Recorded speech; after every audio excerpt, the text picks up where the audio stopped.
نبی پاک صلی اللہ علیہ وسلم کی حدیث ہے مسلم میں طبرانی میں، حضور نے فرمایا آؤ میں تمہیں پچھلے زمانے کے ایک ایماندار نوخیز ولی اللہ کی بات سناؤں۔ پچھلے زمانے حضور نے فرمایا پچھلے زمانے میں ایک بادشاہ جادو کے زور پہ حکومت کرتا تھا۔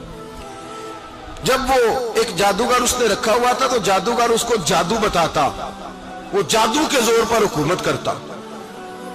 جادوگر بوڑھا ہو گیا تو کہنے لگا بادشاہ کو نوجوان میرے پاس بھیج دے، اب میں بوڑھا ہو گیا ہوں، میرا پتہ کوئی نہیں کب مر جاؤں۔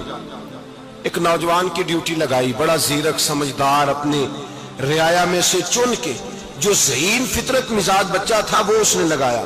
اللہ کے محبوب علیہ الصلوۃ والسلام فرماتے ہیں بچہ جادو سیکھنے لگا، وقت گزرنے لگا۔ بچہ جب جادو سیکھنے جاتا تو رستے میں ایک راہب بھی تھا جو انجیل جانتا تھا، وہ اللہ اللہ سکھاتا، لوگوں کو حضرت عیسیٰ علیہ السلام کی تعلیمات سے آگاہ کرتا۔ اس نے دیکھا کہ یہاں بھی لوگ اکٹھے ہیں تو وہ بچہ اس راہب کے پاس بھی اٹھنے بیٹھنے لگا۔ اب جب اس کے ساتھ اس کی گفتگو بڑھنے لگی تو اس کو باتوں میں لذت آنے لگی۔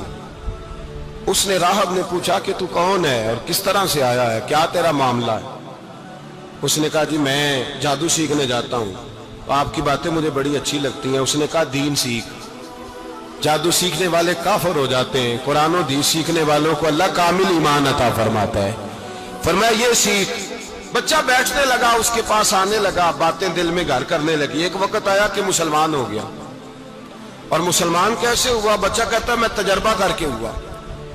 اب میں تھوڑا سا وقت جادوگر کے پاس بھی جاتا اور باقی سارا وقت وہاں بیٹھتا۔ میں ایک دن جا رہا تھا تو رستے میں اژدہا تھا، بہت بڑا سانپ تھا، رستہ روک کے کھڑا تھا۔ یہ حضور نے بیان کی حدیث۔ نبی پاک صلی اللہ علیہ وسلم فرماتے ہیں بچہ کہتا ہے کہ رستے کے اندر سانپ ہے، رستے بند ہے، لوگ چھتوں درختوں پہ چڑھے، ہراش ہے۔ کہتے چھوٹا سا روڑا میں نے اٹھایا تو میں نے کہا اللہ اگر جادوگر سچا ہے تو اسے مار دے۔ چھوٹا سا روڑا میں نے پھینکا، اژدہا کوئی نہ مرا۔ پھر چھوٹا روڑا اٹھایا، میں نے کہا اللہ اگر وہ عالم سچا ہے تو اسے مار دے۔ اب جب میں نے روڑا مارا تو اژدہا مر گیا۔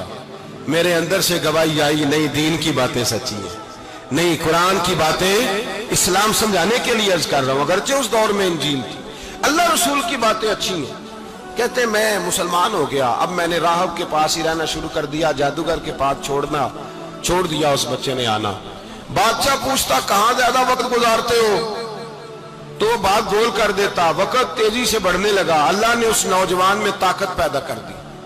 اب وہ اس کے اندر اللہ نے توانائی روحانیت پیدا کر دی، ابھی جوان ہے، 14-15 سال عمر ہے۔ اللہ نے اب جو بیمار بھی آتا وہ دعا کرتا تو اللہ صحت عطا کر دیتا، جو بھی آتا۔ بادشاہ کا ایک درباری تھا، بادشاہ کو پنکھا جلتا تھا، وہ اندھا ہو گیا، کوئی ایسی تکلیف آئی کہ نابینا ہو گیا، بڑے علاج کرائے شفا نہیں ہوئی۔ کسی نے اس بچے کا پتہ بتایا کانوں میں، اس کے پاس گیا تو بچہ کہنے لگا شفا تو ہو جائے گی پر کلمہ پڑھنا پڑے گا، مسلمان ہونا پڑے گا، جس پیغمبر کا میں غلام ہوں تجھے بھی بننا پڑے گا، دین پہ عمل کرنا پڑے گا، اللہ شفا دیتا ہے۔ اس نے کہا تو مجھے کلمہ پڑھا، مجھے شفا دے، میں تیار ہوں۔ اس نے کہا شفا تو اللہ دیتا ہے۔ اس نے اللہ تبارک و تعالیٰ کا ذکر کر کے دعا مانگی، یہ مسلم شریف میں حدیث ہے، طبرانی میں موجود ہے۔ اللہ نے اسے شفا دی، اس نے کلمہ پڑھنا شروع کر دیا۔ یہاں ایک نقطہ لکھا ہے ہمارے علماء نے، کہتے ہیں جب اللہ ولایت عطا کرتا ہے نا تو یہ سفید بالوں والے کا حصہ نہیں ہوتی۔ اگر جوانی میں کوئی آدمی توبہ کر کے تصوف کے رستے پہ چلتا ہے تو سب سے زیادہ ولایت اللہ اسے عطا فرماتا ہے، سب سے زیادہ ولایت اس کے پاس ہوتی ہے۔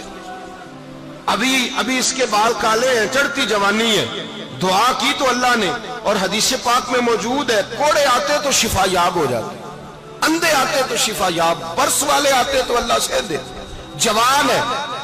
بادشاہ کے پاس وہ واپس گیا، وہ جو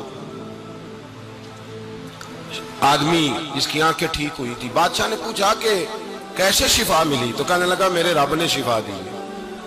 بادشاہ سجدے کراتا تھا، اپنے آپ کو منواتا تھا، معاذ اللہ، کہنے لگا میرے علاوہ کون رب ہے؟ اس نے کہا وہی رب ہے جس نے تجھے پیدا کیا ہے، اور وہی رب ہے جس نے مجھے اندھے کو آنکھیں دی ہیں، وہی ہے میرا مالک۔ کہا اچھا تو مجھے نہیں مانتا؟